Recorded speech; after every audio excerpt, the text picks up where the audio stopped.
اللہ اللہ اللہ اللہ اللہ اللہ اللہ اللہ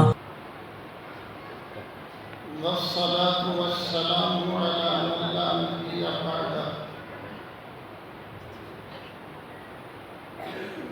فقد قال الله سبحانه وتعالى فأعوذ بالله من الشيطان الرجيم بسم الله الرحمن الرحيم هو الذي بعث في الأميين رسولا منهم يتلو عليهم آياته ويزكيهم ويعلمهم الكتاب والحكمة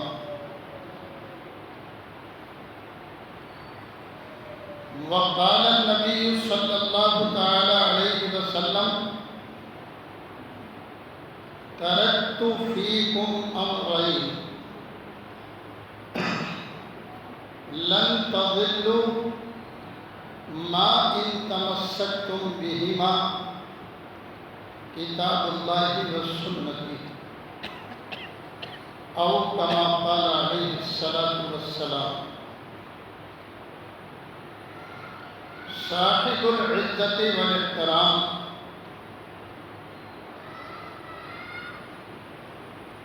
حضرات سامعین کرام،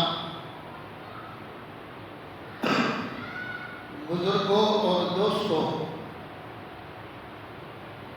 میں نے جو قرآن کریم کی آیت شریفہ پڑھی، اللہ تبارک و تعالیٰ نے اس آیت شریفہ میں نبی کی بعثت کے اغراض و مقاصد کو بیان کرتے ہوئے نبی کی 3 ذمہ داریاں اور منصب کا ذکر کیا۔ اللہ تعالیٰ نے بتایا کہ نبی کی بعثت کے اغراض و مقاصد کیا ہیں، اور قرآن کریم کے اندر ایک ہی جگہ نہیں، کئی جگہ لفظ بدل کر کے اللہ تبارک و تعالیٰ نے نبی کی بعثت کے اغراض و مقاصد کو ذکر کیا۔ یعنی نبی کو دنیا میں کیوں بھیجا گیا؟ اللہ تبارک و تعالیٰ نے فرمایا هو الذی بعث فی الأمیین رسولا منہم،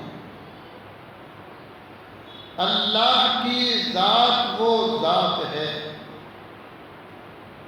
اللہ وہی ہے جس نے امیوں میں سے ایک نبی کو مبعوث فرمایا۔ کیا مطلب؟ جیسے جن لوگوں نے آپ کو مبعوث فرمایا وہ امی ہے، تو نبی بھی امی، یعنی امیوں میں امی کو پیدا کیا، اور کام کتنے بڑے بڑے انجام دینے ہیں۔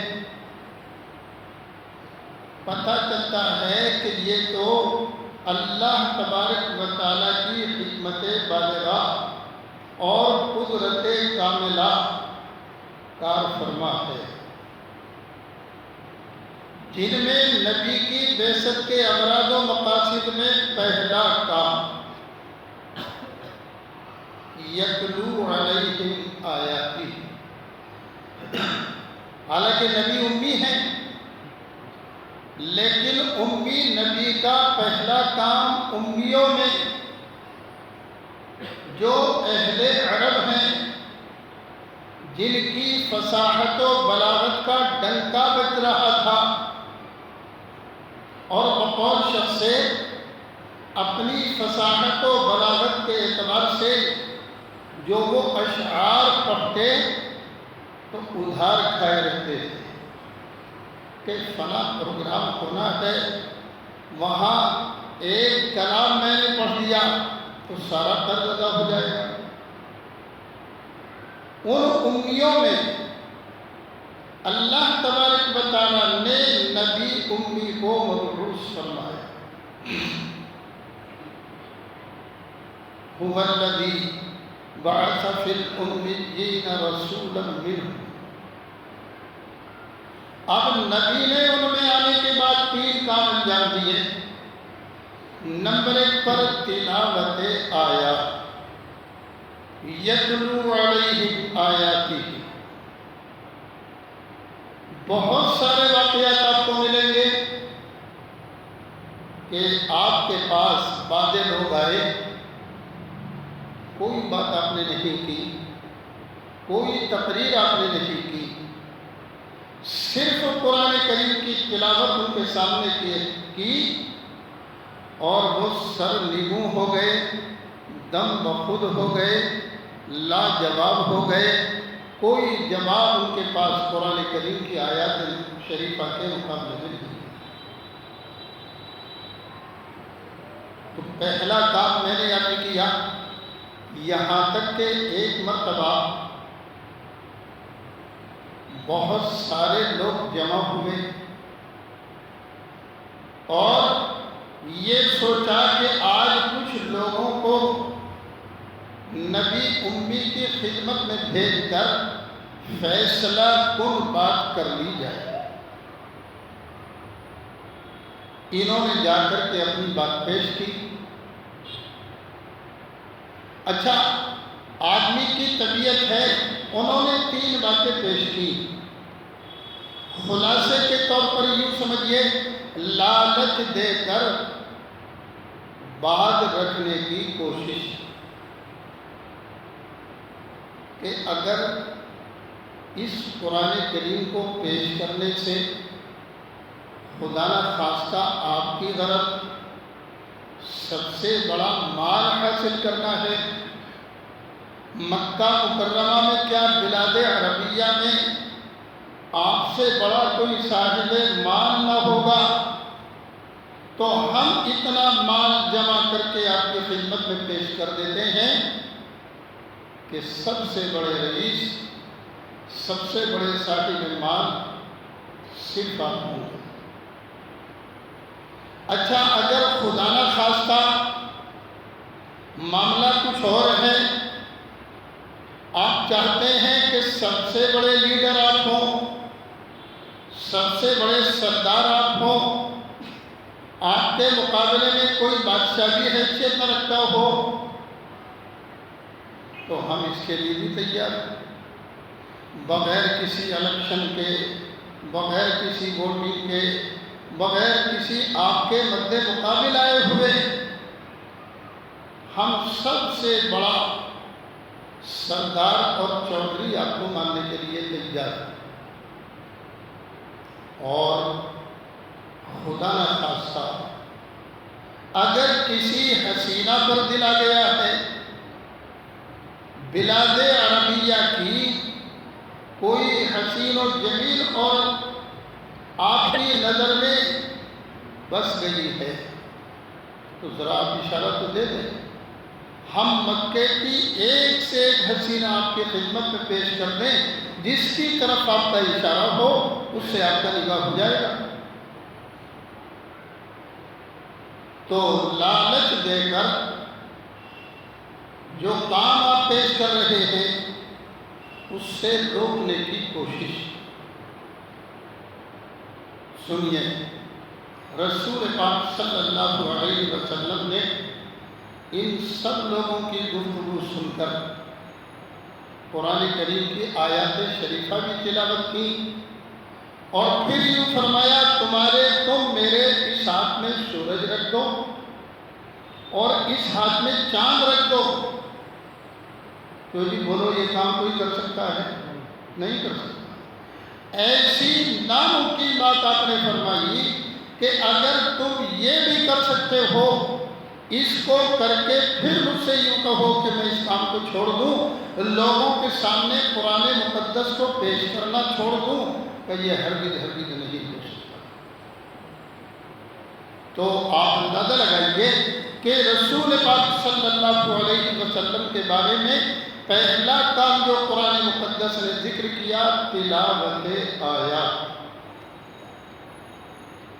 بہت سارے لوگ آپ کو ملیں گے چونکہ وہ بلاد عربیہ کے رہنے والے، عربی زبان کی فصاحت اور بلاغت کو بخوبی جانتے، آپ کی زبان مبارک سے جب قرآن مقدس کی تلاوت سنتے تو دم بخود ہو جاتے کہ ایک امی آدمی ایسا عجیب و غریب اور ایسا جامع معنی اور ایسا بلیغ کلام اس کی زبان پر۔ تو پہلی بات قرآن مقدس نے ذکر کی نبی کے آنے کی اور نبی کی بعثت کے اغراض و مقاصد میں پہلا کام تلاوت ہے۔ پہلا کام آپ نے یہ کیا، مختصراً عرض کر رہا ہوں۔ نمبر 2 پر وَيُزَكِّي، تزکیہ کہتے ہیں مانجھ دینے کو، چونکہ بلاد عربیہ کے لوگ بتوں کی پوجا کے قائل تھے، تو اللہ کے نبی رسول پاک صلی اللہ علیہ وسلم نے ایسا زبردست تزکیہ کا کام کیا کہ ان کے دلوں کو مانجھ دیا، بالکل صاف اور ستھرا، جیسے سیطل کر دیتے ہیں اور قلعی کر دیتے ہیں۔ صحابہ کے قلوب کو آپ دیکھو تو بے انتہا نے حضرت عبد الرحمن بن عوف رضی اللہ تعالیٰ عنہ فرماتے ہیں ابرہا قلوبا، صحابہ کے دلوں کو دیکھو بے انتہا نے ایسا مانجھ دیا ہے رسول پاک صلی اللہ علیہ وسلم نے حضرت صحابہ رضی اللہ تعالیٰ عنہ کے قلوب کو اور ان کے دلوں کو کہ ذرہ برابر کسی چیز کی کوئی رغبت ان کے قلوب میں باقی نہیں۔ میں ایک اشارہ دیتا ہوں، حضرت خالد بن ولید رضی اللہ تعالیٰ عنہ حضرت عمر رضی اللہ تعالیٰ عنہ کی خلافت کے زمانے میں حضرت عمر رضی اللہ تعالیٰ عنہ نے پہلا کام یہ کیا کہ خالد بن ولید کو ان کے عہدے سے معزول کر دیا۔ خالد بن ولید پر حضرت عمر رضی اللہ تعالیٰ عنہ کی نظر تھی، وہ امیر المومنین ہیں، اس کی بہت سی وجوہات تھیں۔ تو حضرت عمر رضی اللہ تعالیٰ عنہ نے جب ان کو معزول کر دیا تو علم بغاوت الگ نہیں اٹھایا کہ میاں دیکھا صدیق اکبر رضی اللہ تعالیٰ عنہ کے زمانے میں ہمارا کیا مقام تھا، حضرت عمر نے خلیفہ بنتے ہی مجھے معزول کر دیا۔ نہیں، ابر رہا قلوبا، ان کے دل بہت زیادہ نیک۔ اتنا ہی نہیں، ایک ناتجربے کار صحابی کے ساتھ ان کو لشکر میں روانہ فرما دیا۔ ان کی ناتجربے کاری کی وجہ سے کچھ اونچ نیچ سامنے آئی تو خالد بن ولید اکڑ کر نہیں بیٹھے۔ میاں امیر المومنین جانے یہ جانے ہمیں کیا مطلب، نقصان ہوا دین کا اسلام کا تو اس کی ذمہ داری تو امیر المومنین پر ہے۔ نہیں، جس کو سپہ سالار حضرت عمر نے بنایا تھا وہ ان کے مقابلے میں ناتجربے کار تھے، تو خالد بن ولید رضی اللہ تعالیٰ عنہ نے ان کو سمجھانا شروع کیا، ذہن سازی شروع کی۔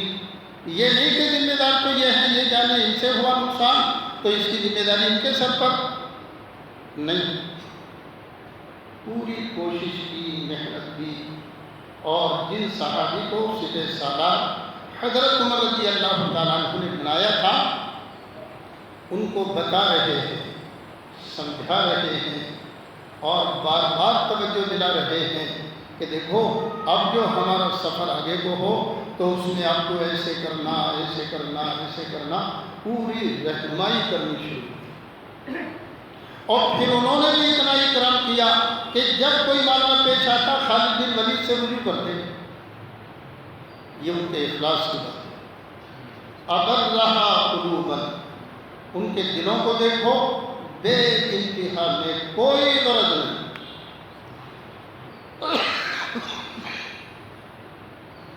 تو میں نے عرض کیا نمبر 2 پر تزکیہ، قلوب کو مانجھ کر صاف ستھرا کر دینا، کسی طرح کی کوئی غرض، کوئی خواہش، کوئی غلط جذبہ، کوئی چیز صحابہ کی طبیعت میں آپ کو نہیں ملی۔ ایک دم ان کے قلوب صاف ستھرے۔ اور قرآن کریم نے تو ایک جگہ ایسی بات کہہ دی، وَأَلْزَمَهُمْ كَلِمَةَ التَّقْوَىٰ وَكَانُوا أَحَقَّ بِهَا وَأَهْلَهَا، کہ تقوی نے صحابہ کو لازم کر لیا، یعنی صحابی ہو اور متقی نہ ہو تو یہ ہو نہیں سکتا۔ قرآن گارنٹی دے معلوم ہوا ہر صحابی متقی۔ اور قرآن کیا کہتا ہے، وَأَلْزَمَهُمْ كَلِمَةَ التَّقْوَىٰ وَكَانُوا أَحَقَّ بِهَا وَأَهْلَهَا، کہ تقویٰ تو صحابہ کا حق ہے، اور حق بجانب رسید، کہ جو جس کا حق ہے وہ اس پر پہنچ کر رہا۔ اور آگے اللہ تعالیٰ نے فرمایا أُولَٰئِكَ الَّذِينَ امْتَحَنَ اللَّهُ قُلُوبَهُمْ لِلتَّقْوَىٰ، میری صحابہ کی کیا بات تم کرتے ہو؟ اللہ تبارک و تعالیٰ نے باعتبار تقوی کے ان کا امتحان لے لیا، اور اللہ تبارک و تعالیٰ نے اعلان کر دیا کہ صحابہ تقوی کے اعتبار سے پاس۔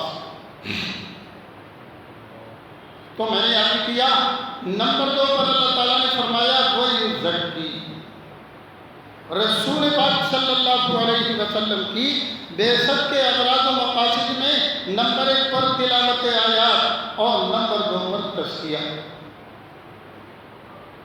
اور نمبر 3 پر تعلیم کتاب و حکمت۔ یہ بھی نبی کی بعثت کے اغراض و مقاصد میں بڑا کام ہے۔ ظاہر ہے کتاب سے مراد قرآن مقدس، سیرت مصطفیٰ ہے، تو رسول پاک صلی اللہ علیہ وسلم کی بعثت کے اغراض و مقاصد میں ایک اہم غرض ہے تعلیم کتاب و حکمت۔ چنانچہ ایک مرتبہ رسول پاک صلی اللہ علیہ وسلم مسجد نبوی میں تشریف لے گئے۔ 2 حلقے لگے ہوئے تھے، دونوں حلقے والوں سے الگ الگ آپ نے پوچھا کہ تم کیا کر رہے ہو؟ ایک حلقے والوں نے کہا ہم سیکھنے سکھانے میں لگے ہوئے ہیں، دوسروں نے کہا ہم اللہ کا ذکر کر رہے ہیں۔ تو دونوں کو متوجہ فرما کر آقا نے فرمایا کلاکما علی الخیر، کہ تم دونوں کے دونوں بھلائی کرو۔ لیکن اس کے بعد سیکھنے سکھانے کا جو حلقہ تھا، جو قرآن مقدس سیکھ رہے ہیں، جس حلقے میں تعلیم ہے، کتاب و حکمت کی تعلیم ہے، دین کی گہری باتیں، اور کتاب سے مراد قرآن مقدس، رسول پاک صلی اللہ علیہ وسلم اس حلقے میں جا کر کے جلوہ افروز ہوئے اور فرمایا انما بعثت معلما، میں معلم بنا کر بھیجا گیا۔ تو آقا مدنی صلی اللہ علیہ وسلم معلم، اور آپ کی پوری امت کو تعلیم۔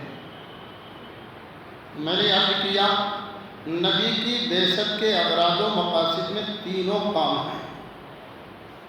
اب ذرا سا سینہ کھول کر تھوڑی سی اگلی بات سنو۔ ہم اپنے زمانے میں کبھی تنگ نظری دیکھتے ہیں۔ کیا مطلب؟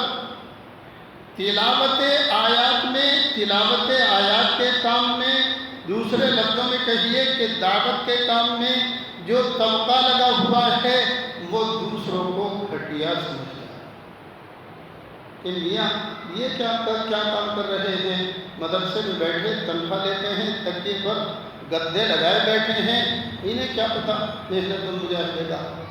محنت اور مجاہدہ تو ہم سے پوچھو۔ ہم پیدل چلتے ہیں، لوگوں کے سامنے اللہ کی وحدانیت پیش کرتے ہیں اور ان کی کڑوی تسلی سنتے ہیں۔ تو عرض کرنے کا منشا یہ ہے کہ جب تینوں کے تینوں نبی کی بعثت کے اغراض و مقاصد میں ہیں، مطلب جو تلاوت آیات کا کام کر رہا ہے وہ بھی نبی کا کام کر رہا ہے، اور جو تزکیہ کا کام کر رہا ہے وہ بھی نبی کا کام کر رہا ہے، اور جو تعلیم کا کام کر رہا ہے وہ بھی نبی کا کام کر رہا ہے۔ سوال یہ پیدا ہوتا ہے کہ جب تینوں کے تینوں نبی کا کام کر رہے ہیں تو ایک دوسرے میں مقابلہ کیسا اور تفاضل کیسا کہ تم گھٹیا ہم بڑھیا؟ جو بھائی میری بات سمجھ رہے آپ؟ جب تینوں نبی کا کام کر رہے ہیں، قرآن کریم کی یہ آیت شریفہ 3 جگہ ہے لفظوں کی تبدیلی کے ساتھ، اور تینوں جگہ قرآن مقدس نے ان تینوں باتوں کو نبی کی بعثت کے اغراض و مقاصد میں بیان کیا۔ معلوم ہوا جو دعوت کا کام کرے وہ بھی نبی کا کام، اور جو تعلیم کتاب و حکمت کا کام انجام دے وہ بھی نبی کا کام، اور جو تزکیہ کا کام انجام دے وہ بھی نبی کا کام۔ اب اگر خدا نخواستہ ان تینوں میں آپس میں تقابل ہو جائے، تفاضل ہو جائے، دست و گریباں ہو جائیں کہ میاں تم کیا کام کر رہے ہو، تمہارا کام گھٹیا ہمارا بڑھیا، تو اس کی اجازت نہیں ہے۔ آیت شریفہ کے ایک دم خلاف ہو جائے گا۔ قرآن کریم نے ایک جگہ کہا وَهُمْ مِنْ كُلِّ حَدَبٍ يَنْسِلُونَ، دین و اسلام کو مٹانے کے لیے ٹیلوں کی طرح سے جیسے ٹیلے امنڈ امنڈ کر آتے ہیں، اس طریقے پر باطل کی اسکیمیں اور نظریات اور باطل کی سازشیں امنڈ امنڈ کر آ رہی ہیں کہ کسی طریقے پر نبی کی محنت پر پانی پھر جائے۔ تو اس کو تباہ کرنے کے لیے تو باطل ہی بہت ہے، چاہے جائے کہ ہم آپس میں دست و گریباں ہوں کہ تم گھٹیا کام کر رہے ہو ہم بڑھیا کام کر رہے ہیں۔ اب میں ایک ملفوظ آپ کو سناتا ہوں۔ حضرت ہردوئی رحمۃ اللہ تعالیٰ علیہ، حضرت مولانا ابرار الحق صاحب ہردوئی رحمۃ اللہ تعالیٰ علیہ نے اس آیت شریفہ کو بیان فرما کر پھر اس سے آگے ذکر فرمانا شروع کیا، اور کیا فرمایا؟ غور سے سننے کے الفاظ ہیں، تبلیغ و تعلیم کے بغیر ایمان و عقیدے کی درستگی نہیں ہوگی۔ دونوں کو جوڑ دیا، تبلیغ و تعلیم کے بغیر ایمان و عقیدے کی درستگی نہیں ہوگی، اور تزکیہ کے بغیر اخلاص، احسان اور عمل قبولیت کے لائق بن جائے، یہ تزکیہ کے بغیر نہیں ہوگا۔ تو ایمانداری سے بتاؤ تینوں کام ہر ایک کے لیے ضروری ہوئے کہ نہیں ہوئے؟ میں ایک مثال دیتا ہوں۔ ایک بادشاہ کے 3 بیٹے، مثال کبھی کبھی گھڑ بھی لیتا ہے آدمی اور کبھی کہیں مل جاتی۔ ایک بادشاہ کے 3 بیٹے، اس بادشاہ کی جس بادشاہ سے دوستی اس کی ایک بیٹی۔ اب جب اس لڑکی کی شادی کا نمبر آیا تو اس بادشاہ نے یہ کہا کہ بھئی تمہارے 3 بیٹے ہیں، جو ان سے بیٹے کے لیے مناسب سمجھو، میں اپنی بیٹی کا رشتہ کرنے کے لیے تیار۔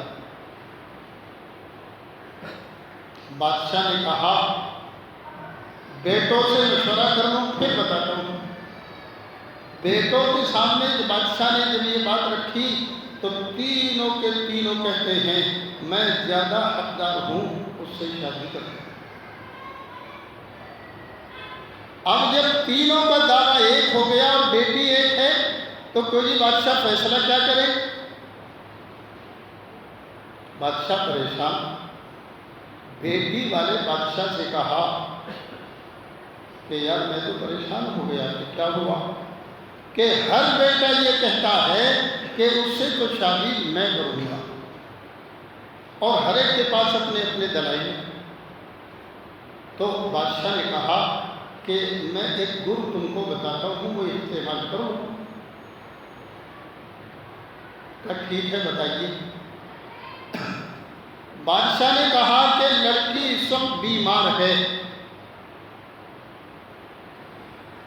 نمبر 1 پر تو اس کی بیماری ختم ہو جائے، اس کے لیے دوائی کی تجویز۔ دوسرے سے کہا تم ایسی تدبیر اختیار کرو، دوائی کی تجویز تو یہ کرے گا، تم ایسی تدبیر اختیار کرو کہ وہ دوائی اس لڑکی تک پہنچ جائے۔ 2 باتیں ہو گئی۔ تیسرے سے کہا کہ یہ تمہاری ذمہ داری ہے کہ ایسا کوئی بھی سبب اختیار کرو کہ جس کے ذریعے سے یہ دوائی اس لڑکی کے حلق میں اتر جائے۔ کچھ ایمانداری سے بتاؤ، تینوں کے کام الگ الگ ہو گئے تو کوئی یہ دعویٰ کر سکتا ہے کہ میرا کام بڑا تیرا چھوٹا؟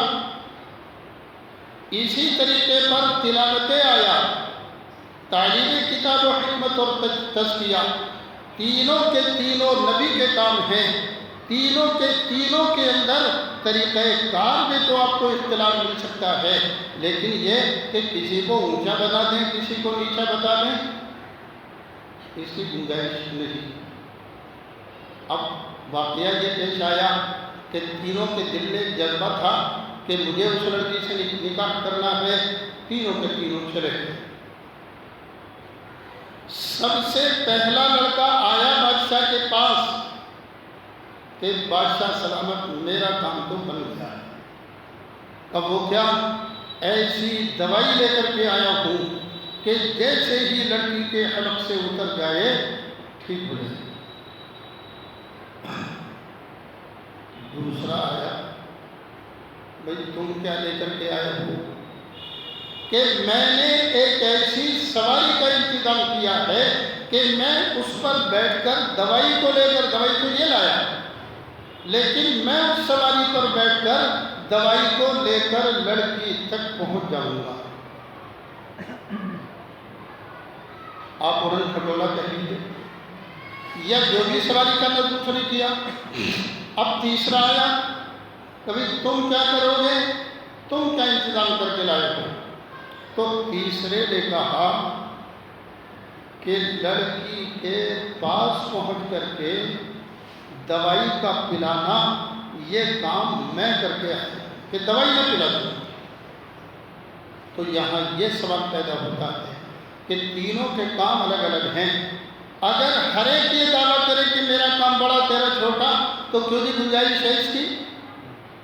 مان لیجیے جو آدمی دوائی تلاش کر کے لایا ہے وہ کہنے لگے کہ بھئی میرا کام بڑا ہے کیونکہ میں دوائی تلاش کر کے لایا ہوں، تو دوسرا کہتا ہے تم دوائی لڑکی تک پہنچاؤ گے کیسے، وہ تو میرا کام، وہ سواری کا تو انتظام میں نے کیا۔ میں نے عرض کیا، یہ ایک مثال میں نے دی، جیسے تینوں کے تینوں اپنی اپنی جگہ پر اپنے کام میں ہر ایک برابر کا حقدار ہے۔ اچھا، اب معاملہ کیا پیش آیا؟ دوائی اس نے لی، وہ جو اڑن کھٹولے سے اٹھ کر کے گیا وہ لڑکی کے پاس پہنچ گیا، لیکن وہ بالکل دم نکلنے کے قریب تھی۔ اب جسے دوائی پلانی تھی وہ پہنچا تو وہ دوائی پلا ہی نہیں سکا، اس کا انتقال ہو گیا، وہ تینوں بیکار رہ گئے۔ تو میں نے عرض کیا کہ تینوں کام نبی کے کام ہیں اور تینوں ہر ایک کے لیے اپنی اپنی جگہ پر ضروری ہے۔ اب مجھے افسوس اس بات پر ہوتا ہے کہ جب تینوں نبی کا کام کر رہے ہیں، یعنی خانقاہ والے بھی نبی کا کام، مدارس والے بھی نبی کا کام اور دعوت و تبلیغ والے بھی نبی کا کام، تو ایک دوسرے کے ساتھ دست و گریباں کیوں؟ قرآن مقدس نے کہا تعاونوا علی البر والتقوی، بھلائی اور تقوی پر ایک دوسرے کا تعاون کرو۔ تو تقاضا اس بات کا ہے کہ دعوت و تبلیغ والے مدارس والوں کا تعاون کریں، مدارس والے تزکیے والوں کا تعاون کریں، اور یہ دونوں مل کر دعوت و تبلیغ والوں کا تعاون کریں، یعنی ہر ایک دوسرے کا معاون ہو، معاند نہ ہو۔ ہم رفیق بن کر کام کریں، فریق بن کر کام نہ کریں۔ جھگڑا یہاں شروع ہو گیا کہ ہر ایک دوسرے کا فریق ہے، اور ہر ایک کا دعویٰ ہے میرا کام بڑا تمہارا چھوٹا۔ اس میں ہم آپس میں ایک دوسرے سے الجھ رہے ہیں، اور ہر ایک اپنے اپنے کام کو کہہ رہا ہے کہ میرا ہی کام اصل ہے۔ حالانکہ دعوت و تبلیغ کا کام بھی ضروری، اور تعلیم کتاب و حکمت بھی ضروری، اور تزکیہ بھی ضروری۔ تینوں کا اپنے اپنے مقام پر ضرورت ہے، اور اس کو میں اس طرح سے واضح کرتا ہوں۔ ایک مرتبہ ہم لوگ شیخ حضرت مولانا یونس صاحب رحمۃ اللہ تعالیٰ علیہ کی خدمت میں، میرے ساتھ 10-12 آدمیوں کی جماعت تھی، میں ملاقات کرانے کے لیے حضرت کے پاس پہنچا، اور حضرت بخاری شریف کے سبق کی تیاری کر رہے تھے۔ میں نے جا کر کے کہا کہ حضرت ہم لوگ پہاڑوں سے سفر کر کے آ رہے ہیں، اور بنگلے والی مسجد نظام الدین ہم کو جانا ہے، ہم چاہتے ہیں کہ کچھ آپ کی نصیحتیں سن لیں۔ فرمانے لگے وقت تو میرا بخاری کے درس کا ہو گیا، مگر یہ اللہ کے راستے کے نکلے ہوئے لوگ ہیں، ایک بات کہہ دیتا ہوں، بلا دو۔ حضرت نے کیا فرمایا؟ سنو بھائی، بلانا بھی ہے، کھلانا بھی ہے، اور ہضم بھی کرنا ہے۔ بلانا بھی ہے، کھلانا بھی ہے، اور ہضم بھی کرنا ہے، کہ یہ تینوں کام اپنی اپنی جگہ پر ضروری ہے۔ تم لوگ بلانے کا کام کرتے رہو، ہم کھلانے کا کام کرتے رہیں، اور یہ مشائخ ہضم کرنے کا کام کرتے رہیں۔ کوئی بولو، بات سمجھ میں آئی؟ بلانا نہ ہو، پکانے والوں نے پکا کے رکھ دیا تو بیکار ضائع ہوگا۔ اس لیے دعوت بھی ضروری، اور تعلیم و تعلم بھی ضروری، اور تزکیہ بھی ضروری۔ تو نبی کی بعثت کے اغراض و مقاصد میں اللہ تبارک و تعالیٰ نے تینوں چیزوں کو ایک آیت شریفہ میں واو حرف عطف لا کر کے بیان کیا۔ تو تینوں شعبوں میں کام کرنے والوں کی ذمہ داری یہ ہے کہ ہر ایک دوسرے کا تعاون کرے، اور احسان مانے کہ ذمہ داری تو میری تھی کہ میں بھی دعوت کا کام کرتا، میں بھی سیکھنے سکھانے کا کام کرتا، میں بھی تزکیے کا کام کرتا، لیکن میری اپنی کمزوری اور مشغولی، چلیے جو کام دعوت کا کر رہے ہیں یہ میرے محسن، یہ میرے مددگار ہیں۔ اگر ایک دوسرے کے تعاون کے ساتھ، ہمدردی کے ساتھ، احسان مندی کے ساتھ کام کریں گے تو تینوں کے تینوں ایک جگہ جڑ کر چلتے رہیں۔ اب میں ایک بات کہہ کر بات ختم کر رہا ہوں۔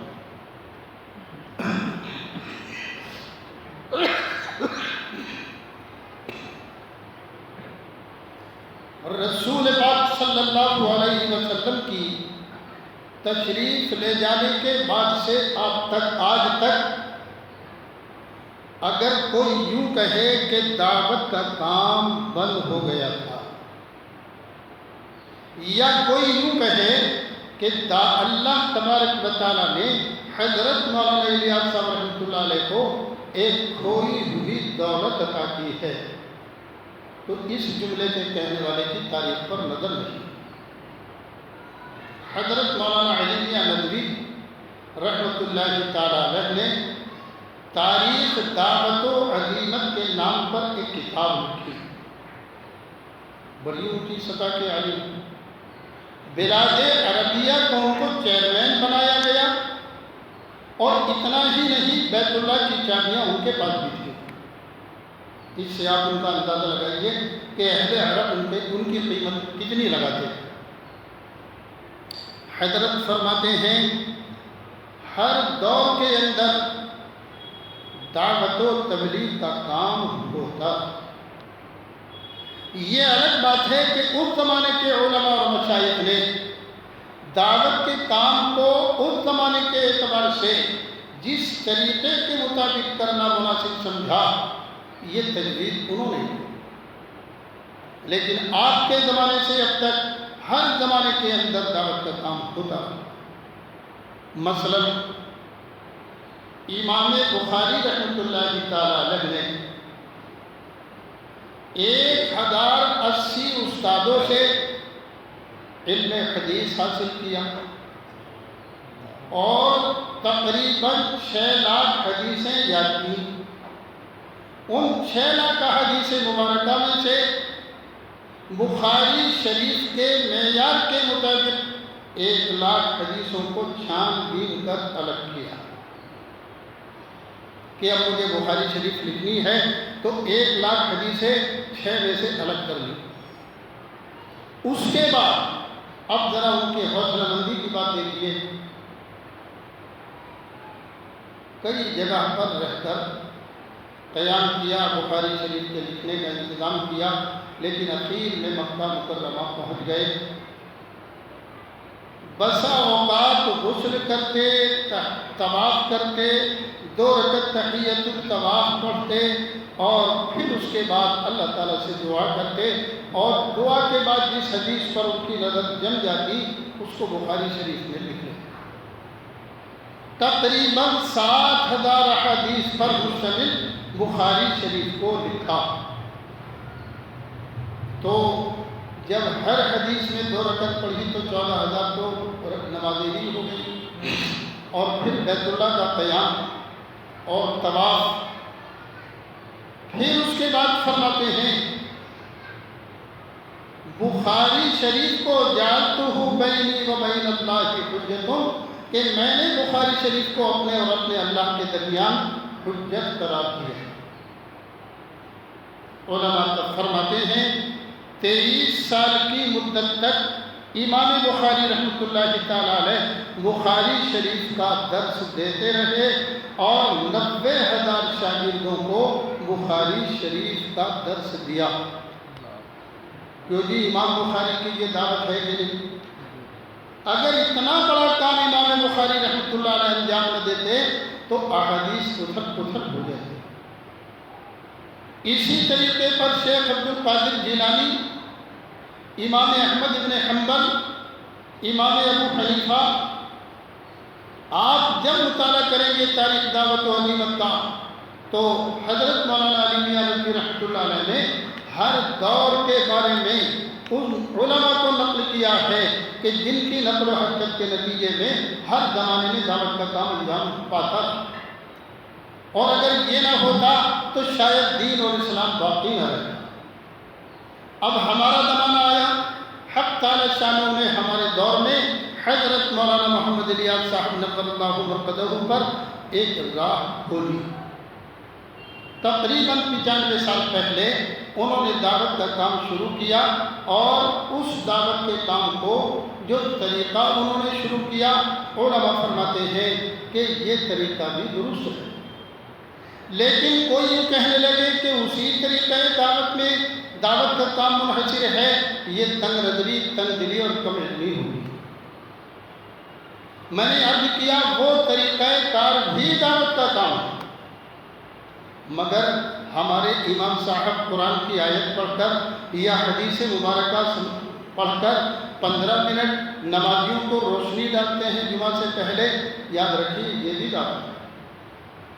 تفسیر کے ذریعے سے لوگوں کو قرآن کا مزاج سمجھاتے ہیں، یہ بھی دعوت ہے. کیا مطلب؟ جس عمل کے ذریعے سے اللہ کے بندوں کو اللہ کی طرف بلانا مقصود ہو اور مقصود اللہ کو راضی کرنا ہو، کوئی دوسرا فساد طبیعت میں نہ ہو، تو یہ طریقہ کار جب آپ دیکھیں گے تو دعوت سے جا کر مل جائے گا. بہرحال اللہ تبارک و تعالیٰ اپنے فضل سے ہمیں سب کو توفیق عطا فرمائے، باہمی اختلافات سے بچنے کی توفیق عطا فرمائے۔ ہمارا ملک تو ویسے ہی ہم لوگوں کے لیے کیا کیا اسکیمیں بنا رہا ہے، کیا کیا سازشیں بنا رہا ہے، اور ہم آپس میں دست و گریباں ہو جائیں، پارٹیوں کی طرح سے ہر ایک اپنی طرف دوسرے کو کھینچنے لگے، تو اس گھر میں آگ لگ گئی، گھر کے چراغ سے اس کا مصباح بن جائے گا کہ ہمارے ہاتھوں ہمارے گھروں سے اسلام رخصت ہونا شروع ہو جائے گا۔ اس لیے اللہ تبارک و تعالیٰ نے فرمایا یتلو علیہم آیاتہ ویزکیہم ویعلمہم الکتاب والحکمہ۔ نبی کی بعثت کے اغراض و مقاصد میں نمبر 1 پر تلاوت آیات یعنی دعوت، نمبر 2 پر تعلیم کتاب و حکمت، نمبر 3 پر تزکیہ۔ تینوں کے تینوں کام اپنی اپنی جگہ پر اہم اور ضروری ہیں۔ تو ہماری ذمہ داری یہ ہے کہ ہر ایک دوسرے کو اپنا معاون یقین ہے۔ کیوں؟ کہ میں جو کام کر رہا ہوں قرآن کہتا وہ بھی نبی کا کام، اور یہ جو کام کر رہے ہیں یہ بھی نبی کا کام، اور یہ جو کام کر رہے ہیں یہ بھی نبی کا کام۔ تو میں یہ نہ کہوں کہ میں جو کام کر رہا ہوں یہی نبی کا کام ہے یا یہی دین کا کام ہے، بلکہ مجھے کیا کہنا ہے کہ جو کام میں کر رہا ہوں یہ بھی دین کا کام ہے، اور جو کام مولانا امتیاز صاحب کر رہے ہیں یہ بھی دین کا کام ہے، اور جو کام صوفی شاہد صاحب کر رہے ہیں یہ بھی دین کا کام ہے۔ سارے کے سارے اپنی اپنی جگہ پر دین کا کام انجام دے رہے ہیں، اس لیے ہر ایک کو اپنا معاون سمجھیں، رفیق سمجھیں، اور فریق بننے سے اپنے آپ کو بچانے کی کوشش کریں۔ اس لیے میں نے عرض کیا ہم معاون بن کر کام کریں، معاند بن کر کام نہ کریں، رفیق بن کر کام کریں، مقابل بن کر کام نہ کریں۔ ہر ایک اپنے بھائی دوسرے کے کام کو سراہے کہ ماشاءاللہ یہ ادارہ چلا رہے ہیں، یہ لوگوں کو اللہ اللہ سکھاتے ہیں، اور ہم لوگوں کو جو شراب کی ہڈیوں پر، جگہوں پر، نہ جانے کہاں کہاں برائیوں کے اڈوں پر ہیں، ان کو منع پھسلا کر سمجھا بجھا کر مسجد میں لاتے ہیں۔ اللہ تعالیٰ اپنے فضل سے ہمیں سب کو اس کی توفیق عطا فرمائے۔ اچھا ایمانداری سے بتاؤ ہم سب سیکھنے کے محتاج ہیں کہ نہیں؟ دستور یہ ہے اگر سیکھ لیں تو ہوائی جہاز چلانا آسان، اور نہ سیکھیں تو سائیکل بھی نہیں چلتی۔ تو ہم سب مل کر نیت کریں، ایک دوسرے کا تعاون کریں گے، ایک دوسرے کے کام کو سراہیں گے۔ رہ جاتی یہ بات کہ بھئی میرے بس کا جو کام ہے میں وہ کروں گا، تینوں کام شاید میں نہ کر سکوں۔ ہر ایک کا استعداد الگ، ہر ایک کی صلاحیت الگ، مگر دوسرے آدمی کے بارے میں یہ نہ کہیں کہ میاں یہ دین کا کام کر رہے ہیں، کہاں کر رہے ہیں؟ تو یہ جو صوفیہ کی طرح سے اللہ اللہ میں لگے رہتے ہیں، اور یہ مدرسے والے کو گدے پہ بیٹھ کر بچوں کو کمنٹ کرتے ہیں، یعنی دوسرے کے کام میں کیڑے ڈالنا اور اپنے کام کی بھلائی بیان کرنا، اس سے بچیں۔ تینوں کے تینوں کام ہمارے کام ہیں، قرآن مقدس کے کام ہیں، نبی کی بعثت کے اغراض و مقاصد کے کام ہیں۔ ہم ایک دوسرے کے معاون بنیں، معاند نہ بنیں۔ اللہ تعالیٰ آسان فرمائے، ہم سب کو اس کی توفیق عطا فرمائے۔ کچھ اس کے تیار ہو سب دعا کر لیں۔ بسم اللہ الرحمن الرحیم، الحمدللہ رب العالمین، والصلاة والسلام على أشرف الأنبياء والمرسلين، ربنا آتنا في الدنيا حسنة وفي الآخرة حسنة وقنا عذاب النار، اللهم إنا نستغفرك ونتوب إليك۔ اے اللہ ہمارے تمام گناہوں کو معاف فرما، کہنے سننے کو قبول فرما، عمل کی توفیق عطا فرما۔ اے اللہ یہ تیرے بندے بڑے مبارک بندے ہیں، اے اللہ بڑے محبت والے بندے ہیں، تیرے دین کی نسبت پر اعلان سنا، ماشاءاللہ سب کے سب بیٹھ گئے۔ اے اللہ اپنے کرم سے ہم سب کے بیٹھنے کو قبول فرما، کہنے سننے کو قبول فرما، ہم سب کو عمل کی توفیق عطا فرما، امت کا درد عطا فرما، آخرت کی فکر عطا فرما، ہماری دستگیری فرما، رحم کا کرم کا معاملہ فرما، فکر آخرت عطا فرما، ہماری اس مجلس کو قبول فرما۔ جو کچھ کہا اور سنا گیا اس کے مطابق ہم سب کو زندگی بسر کرنا آسان فرما۔ جب تک دنیا میں جیے تیرے دین پر قائم رہے، جب دنیا سے جانے کا وقت آئے ایمان پر خاتمہ بالخیر فرما۔ قبر کے عذاب سے ہم سب کی حفاظت فرما۔ قیامت کے ہولناک منظر میں عرش کا سایہ اور اپنے نبی کی شفاعت عطا فرما۔ اے اللہ اپنی رضا اور خوشنودی عطا فرما کر جنت الفردوس میں اعلیٰ مقام عطا فرما۔ محض اپنے فضل سے حضرت رسول پاک صلی اللہ علیہ وسلم کے صدقے اور طفیل میں ہماری دعاؤں کو قبول فرما۔ ربنا تقبل منا انك انت السميع العليم